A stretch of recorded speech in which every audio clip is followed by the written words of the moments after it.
इस क्वेश्चन में कह रहा है two angles of a triangle are in the ratio of 4:5। दो एंगल्स ट्राइंगल के रेशियो में दे रखे हैं 4:5 की रेशियो में। If the sum of these angles is equal to the third angle, अगर इन दोनों एंगल्स का सम थर्ड एंगल के इक्वल है, find the angle of the triangle. तो हमें एंगल्स निकालने हैं ट्राइंगल के, राइट। अब दो एंगल्स हमें रेशो में दे रखे हैं और मैं रेशो वाले टाइप्स के क्वेश्चंस आपको पहले भी करा चुकी हूँ। अगर आपने उनको नहीं देखा है तो प्लीज़ उनको ज़रूर देख लें। उसका लिंक मेरे डिस्क्रिप्शन बॉक्स में गिवन है, या आप मेरी साइट www.elearnmaths.in पे जाएं, सिंपली क्लास क्लिक करें, बुक क्लिक करें और ड्रॉप डाउन के थ्रू किसी भी चैप्टर के एक्सरसाइज का प्लेलिस्ट देख सकते हैं। तो लेट कर लेते, लेट जब भी रेशो में दिया होता है तो लेट कर लेते हैं। Let first angle be, angle कितना है, पहले वाली रेशो 4 था तो 4x मान लिया।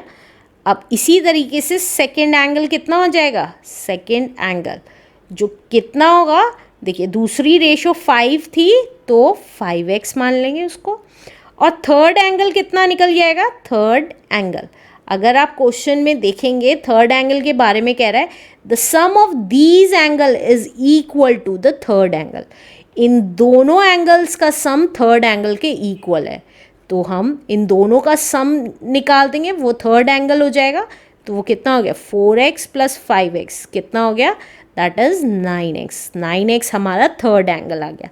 अब हमें इन तीनों एंगल्स को निकालना है, अब हमें इन तीनों एंगल्स को निकालना है और हमें पता है ट्राइंगल के तीनों एंगल का सम कितना होता है, 180 डिग्री। तो 4x + 5x + 9x तीनों एंगल का सम हमारा होता है 180 डिग्री। यहाँ आप ब्रैकेट में चाहें तो लिख सकते हैं sum of all angles of a triangle is 180 degree, right. अब देखिए, अब x की वैल्यूज़ आपस में ऐड हो गई, तो ये क्या कितना आ गया, 9 + 5 is 14, 14 + 4 is 18, 18x equals to 180 degree. तो x कितना आ गया, 180 डिग्री अपॉन 18, तो ये कैंसिल कर देंगे, जो कैंसिल होता है 18 × 1 = 18, 18 × 1 = 18 एंड 0, तो ये आ गया 10 डिग्री आ गया। तो हमें x की वैल्यू पता चल गई। अब तीनों एंगल्स निकाल सकते हैं, कैसे निकालेंगे, देखिए फर्स्ट एंगल हमारा, फर्स्ट एंगल 4x था तो x की जगह 10 लिख देंगे, 4 × 10 डिग्री दैट इज़ 40 डिग्री आ गया। इसी तरीके से सेकेंड एंगल जो हमने 5x माना था वो कितना आ जाएगा, 5, और x की जगह हम 10 डिग्री लिख देंगे तो 50 हो गया, 5 × 10 = 50। और इसी तरीके से थर्ड एंगल जो हमारा 9x था और 9 एज इट इज़ और x की जगह 10 डिग्री लिख दिया, तो वो कितना आ गया हमारा, 90 degree is the answer. Let's do next question now. इस क्वेश्चन में कह रहा है a steamer goes downstream from one port to the another in 9 hours। Downstream का मतलब होता है उसी डायरेक्शन में जाना जिस साइड पानी का बहाव है। A steamer goes downstream from one port to another in 9 hours। अगर एक स्टीमर डाउन स्ट्रीम जाता है एक पोर्ट से दूसरे पोर्ट पे 9 hours में, it covers the same distance upstream in 10 hours। और अगर अपस्ट्रीम पे जाता है, और अपस्ट्रीम मतलब ऑपोजिट डायरेक्शन में जाना, तो सेम डिस्टेंस 10 hours में कंप्लीट कर पाता है, right. If the speed of the stream be 1 km/h, अगर स्ट्रीमर की स्पीड 1 km/h है तो find the speed of steamer in still water. तो खड़ा हुआ अगर स्टीमर है तो हमें स्टिल वाटर में, जब पानी मूव ही नहीं कर रहा है, स्टिल वाटर है, तब स्टीमर की स्पीड निकालनी है कि कितनी होगी। And the distance between the ports, और हमें दोनों पोर्ट्स के बीच का डिस्टेंस निकालना है। तो कैसे करेंगे वो देख लेते हैं। हमें स्टिल वाटर की स्पीड निकालनी है, राइट। तो हमें जो चीज़ निकालनी होती है उसको लेट कर लेते हैं। तो let the speed of steamer in still water be, speed of steamer in still water. Still water की स्पीड हमने अगर x मान ली, x है, स्पीड की बात कर रहा है तो किलोमीटर पर आवर में आएगी, राइट। अब स्पीड अगर स्टिल वाटर में x है तो डाउनस्ट्रीम में स्पीड कितनी हो जाएगी? स्पीड डाउनस्ट्रीम हो जाएगी हमारी, देखिए वो क्या कह रहा था, स्पीड स्टीमर की 1 किलोमीटर पर आवर है। अगर डाउनस्ट्रीम जा रही है, सेम उसी डायरेक्शन में जा रही है जिस साइड रिवर फ्लो हो रही है, तो ऐड हो जाती है स्टिल वाटर में स्पीड स्टीमर की, राइट। इतना किलोमीटर पर आवर हो जाएगी। और अगर स्पीड अपस्ट्रीम में देखेंगे, अपोजिट डायरेक्शन में,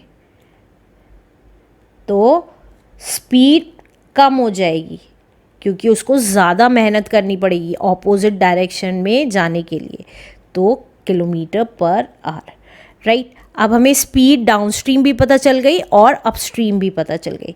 अब वो क्या कह रहा है, क्वेश्चन में कह रहा है अगर वो डाउनस्ट्रीम जाता है तो 9 घंटे में एक पोर्ट से दूसरे पोर्ट जा पाता है, और अगर अपस्ट्रीम जाता है तो 10 घंटे लगते हैं उसको। तो हमें डिस्टेंस निकाल देंगे, distance covered by steamer in 9 hours downstream. Downstream की बात कर रहा है तो कितना डिस्टेंस कवर कर पाएगा स्टीमर?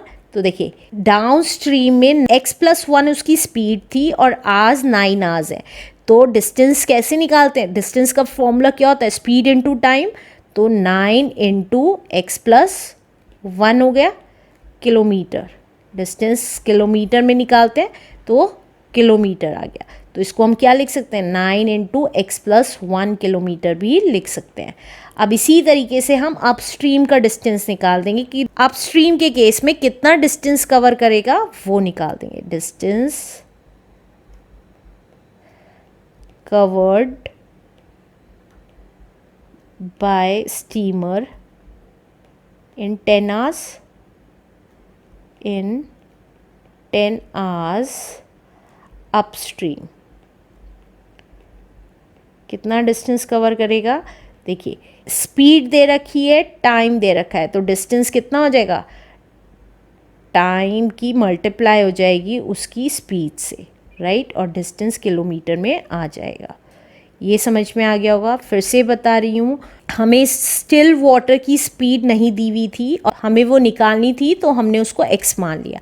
अब डाउनस्ट्रीम में स्पीड ऑफ स्टीमर दे रखी थी 1 किलोमीटर पर आवर है, तो डाउनस्ट्रीम में जब बहाव की साइड ही स्टीमर जाएगा तो ज़्यादा हो जाएगी स्पीड उसकी जाने की, और अगर ऑपोजिट डायरेक्शन में जाएगा जिस साइड रिवर का फ्लो होगा तो उसको ज़्यादा मेहनत करनी पड़ेगी, तो इसलिए कम हो जाएगी स्पीड, राइट।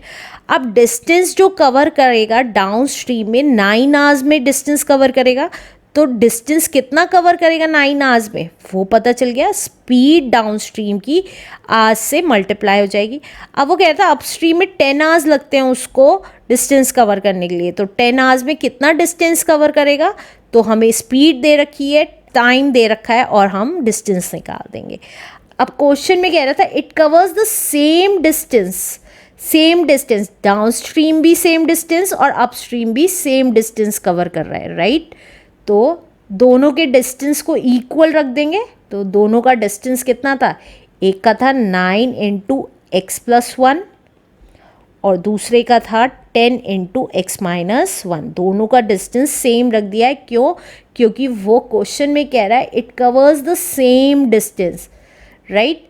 तो अब ब्रैकेट ओपन कर लेंगे, 9 into x is 9x plus 9 1 9 equals to 10 into x is 10x plus minus 10 1 10। अब x की टर्म्स एक साइड, तो 10x इधर आएगा तो माइनस का हो जाएगा। इसी तरीके से -10 एज इट इज़ और 9 इधर आया तो माइनस का हो गया।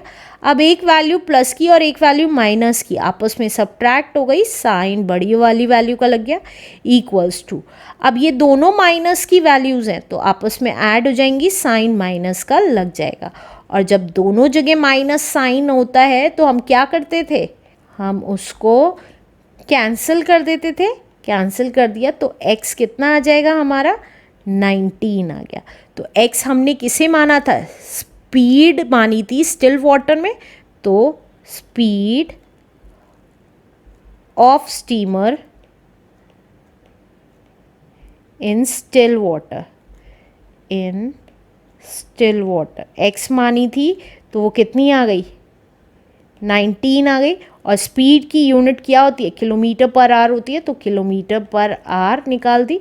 अब आगे क्या कह रहा है, and the distance between the ports, और हमें दोनों पोर्ट्स के बीच का डिस्टेंस निकालना है। तो कैसे निकलेगा, तो डिस्टेंस बिटवीन टू पोर्ट्स कैसे निकालेंगे, देखिए या तो इसमें x की वैल्यू रख के डिस्टेंस निकाल लीजिए या इसमें, दोनों में सेम ही आएगा। तो देखिए मैंने किया 9 इंटू एक्स की वैल्यू 19 थी +1, तो ये कितना आ गया 9 एज इट इज़ इंटू 20, तो ये आ गया 180 किलोमीटर आ गया डिस्टेंस। अब चाहे आप ऐसे करके निकाल लीजिए या और अपस्ट्रीम के डिस्टेंस में निकाल लीजिए, वो कितना था 10 इंटू एक्स माइनस 1 था, तो 10 इंटू 19 माइनस 1, तो ये कितना आ गया 10 इंटू 18 दैट इज़ 180 किलोमीटर। किसी भी तरीके से निकाल लीजिए, क्योंकि अपस्ट्रीम जाने में भी सेम डिस्टेंस कवर कर रहा था और डाउनस्ट्रीम जाने में भी सेम डिस्टेंस कवर कर रहा था, तो आप कोई से भी मेथड से डिस्टेंस निकालेंगे डिस्टेंस सेम ही आएगा दोनों पोर्ट्स के बीच में। Answer, let's do next question now.